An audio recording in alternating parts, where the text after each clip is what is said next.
Good afternoon. My name's Nick, and I have a small hobbyist wood shop in Reno, Nevada. I have a combination of finishing techniques. Sometimes I use polyurethane brushed on, and other times I spray lacquer. The advantage to spraying lacquer is that it dries quickly so that you can sand it and apply coats within 30-minute breaks, as opposed to polyurethane. Sometimes you're waiting up to 24 hours in between coats. I've also had a lot of finicky issues with polyurethane as far as bubbles and things like that. Typically I don't have them with lacquer, but the reason why I'm making this video is I just got bit from an old technique that I forgot since the last time I sprayed, so I've been meaning to make a video about this. My goal is to show you the setup that I have, basically how easy it is to spray lacquer if you understand a couple things, and I'll show you the trick that just bit me.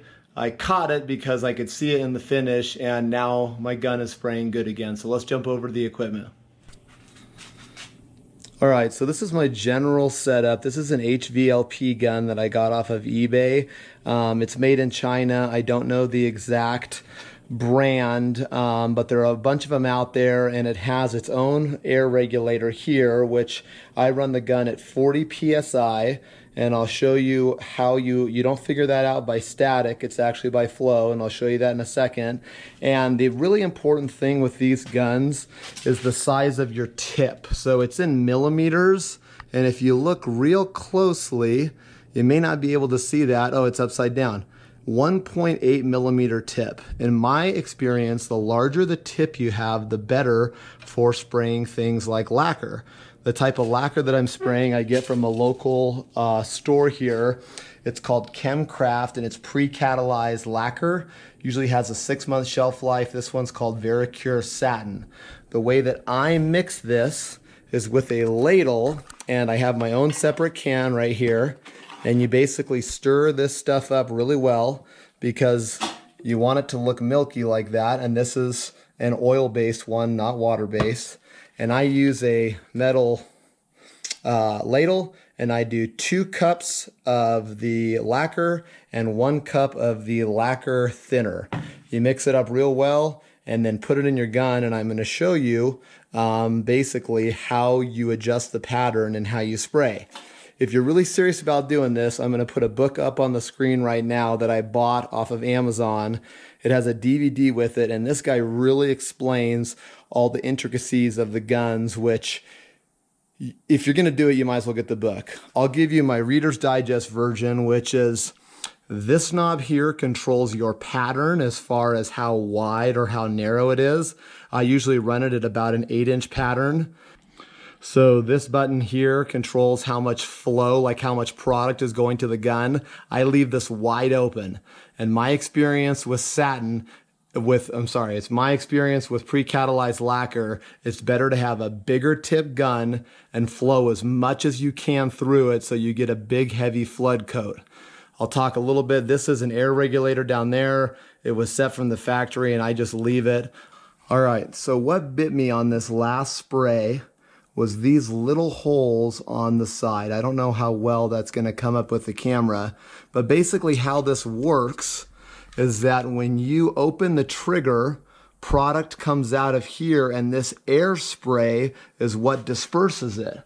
Now, it might be really hard to show you on this tabletop what it looks like, but basically it's a really fine orange peel finish. So if you see an orange peel finish coming out of your gun, that's usually an indicator that it's not being atomized correctly, which is what all those little chambers of air do.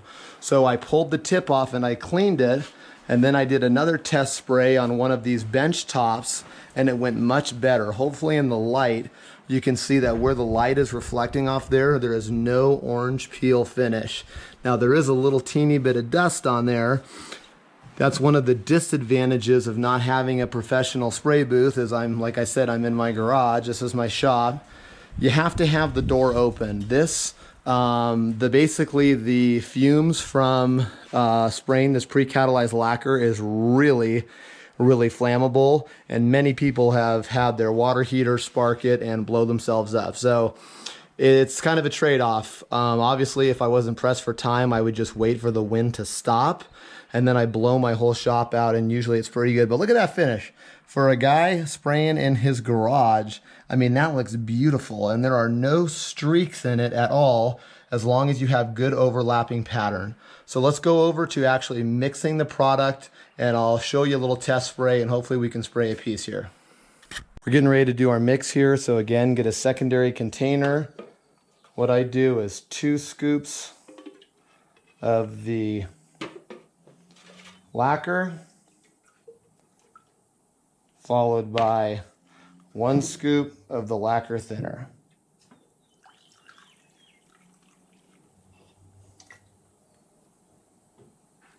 These are all kind of approximate. Sorry, it's kind of hard to do that with your left hand, so the camera, but these are all approximate mixes. It doesn't have to be dead on in my experience. Now you want to mix it up really good.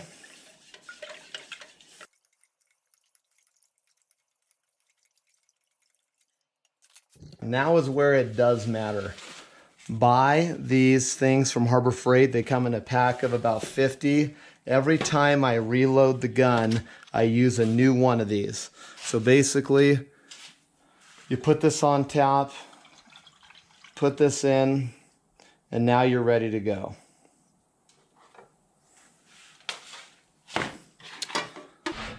So this is the compressor that I use. I actually really like this compressor a lot. It's a 29-gallon Harbor Freight. It's a belt-driven. It's not a diaphragm compressor, so it's not as loud and obnoxious as the other ones. I'm sure you'll hear it kick on in a second.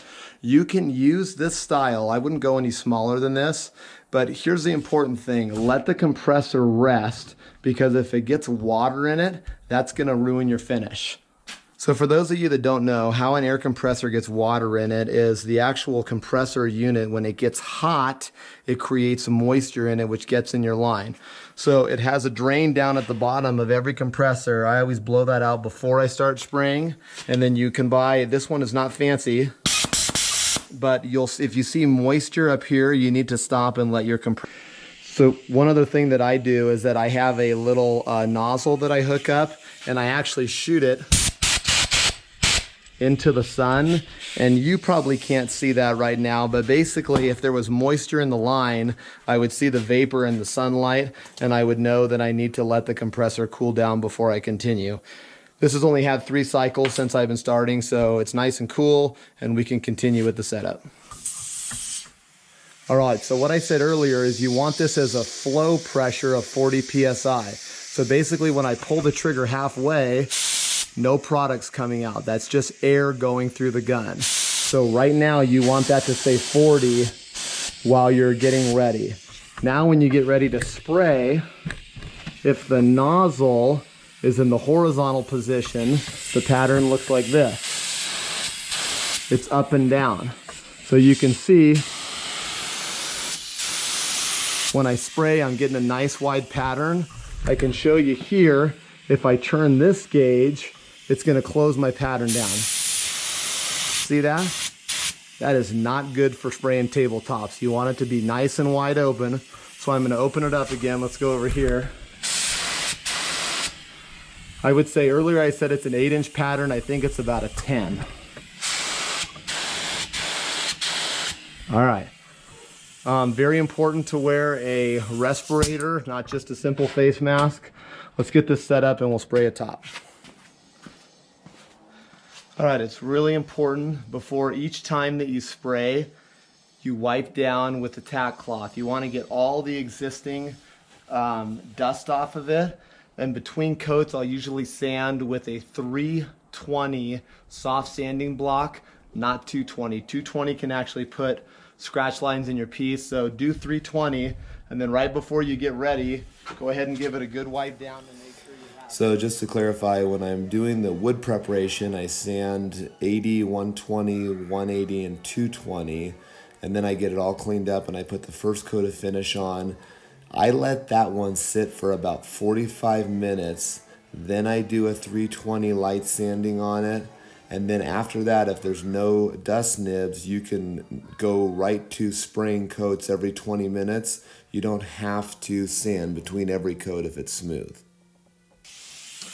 This next part may seem silly, but trust me, do it. And that's basically walk around your piece as if you were spraying to make sure that your line reaches, that there's nothing in the way, that you have plenty of space, because you don't want to be spraying, trip or catch something and then stop and have that jitter your pattern. You'll see it. So I'll do a quick mock of a spray.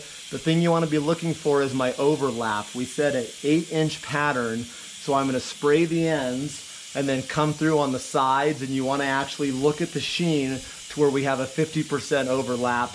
Again, always wear a mask. The wind's blowing a little bit, which isn't ideal, but these are called build coats. It's not going to be my final coat, so if a little piece of dust blows in there, I can sand it out later.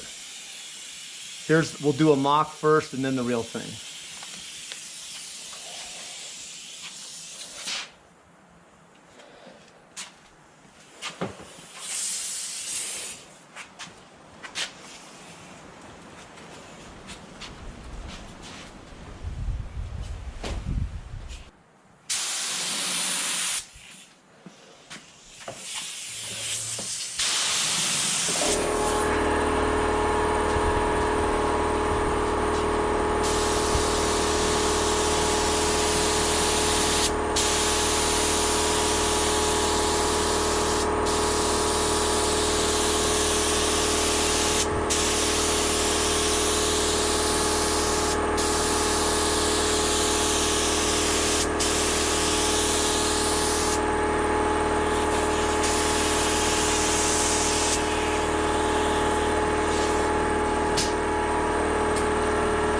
So hopefully what you saw there is a big fat coat laid down. That's the only way to describe this.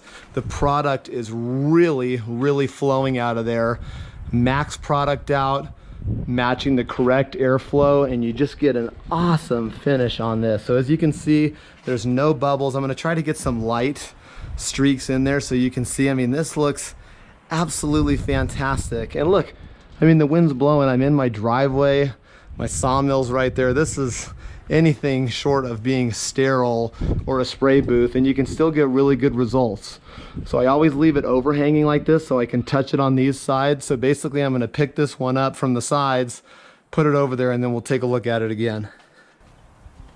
All right, so I'm showing a different angle now of another bench top, and the reason why I'm showing this is you can see that my technique is anything but perfect. I try to keep the gun at the same angle, but sometimes that varies a little bit, my speed varies a little bit, but I can still get a really good finish. And before, when I was learning, I thought that it was because of my technique that I was getting such poor results, that the finish was really inconsistent.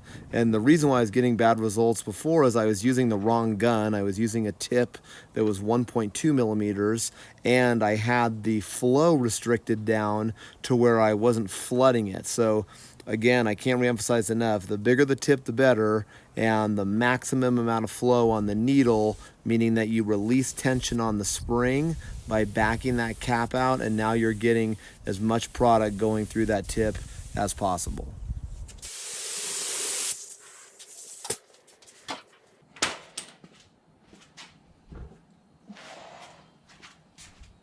That's the advantage of lacquers. Remember I said we were doing build coats? So basically I sprayed this about 20 minutes ago. I'm gonna just retack it real quick and do another coat, and then this is gonna be done. So I take it out in the light and I can see that I mean, it just basically looks great. I can't see any streaks, I can't see any sanding. So the main advantage of this is that once you get a flow going, you can really do a lot of pieces in a short amount of time. So we'll do one more final coat on that and then we'll be done.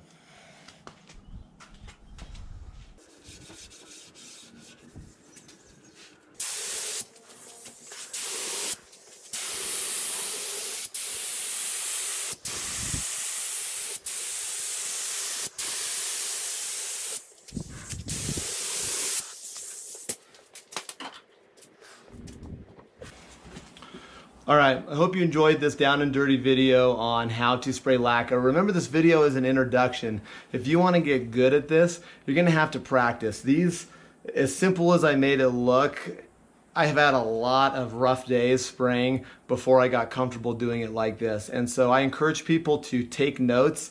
Again, the measurements, I apologize, they were a little sloppy. That's because I was doing them with my left hand trying to film with the camera.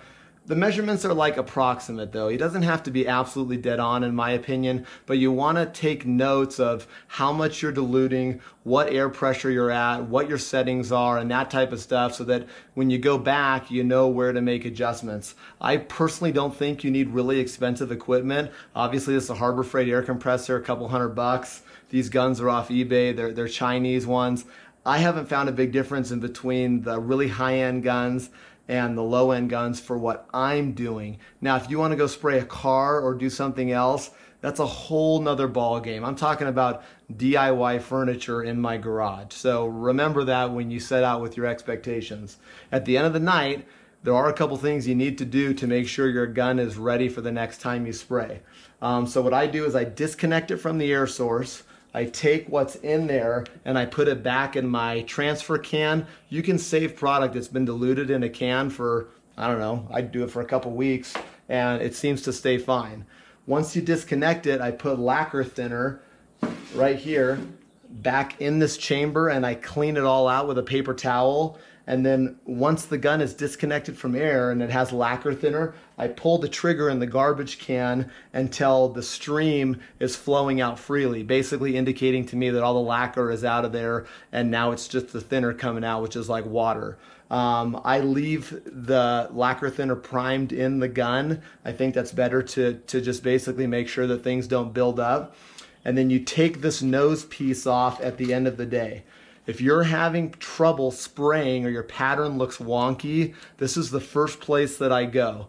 These jets in here, if they get clogged up, the air is not going to be able to project the product and atomize it correctly, and that's when you start to get those crappy orange peel type looking things that happened on that big tabletop, which is why I realized, damn it, the last time I cleaned this, I didn't take this tip off. So if you're having trouble with your patterns, take the tip off, soak it, clean it, use a needle to get all this stuff out, and then go back through your setup. If you're having trouble, in my experience, one of the problems was that the tip is not big enough. Use the biggest tip that you can. In this case, it's a 1.8. Have the product completely open. You want to get as much flooded on there as possible. Make sure that this pattern is set correctly. This is your V pattern. Keep it at about 8 to 10 inches. You don't want it too focused or too wide. And then your air pressure too. You want to have enough air pressure to atomize and shoot the product, but not too much to where it seems like it's going all over the place.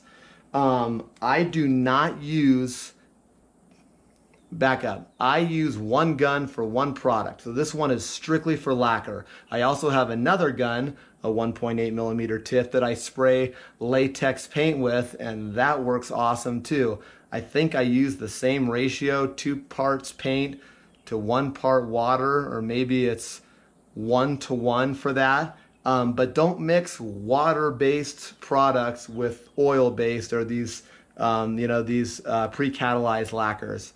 All right, I hope you like this introduction. Remember that this is just to get you started. You got to practice a lot, do some research and read some books. And remember, these techniques that I showed you are for spraying wood furniture in my garage. If you're talking about doing really high-end pieces or you want to spray a car, I don't think you should use the same setup that what I'm doing. Go find someone that can teach you an introduction to that. If you like my channel, please subscribe. If you have constructive comments, please leave them. And I hope you have a great day. Thank you.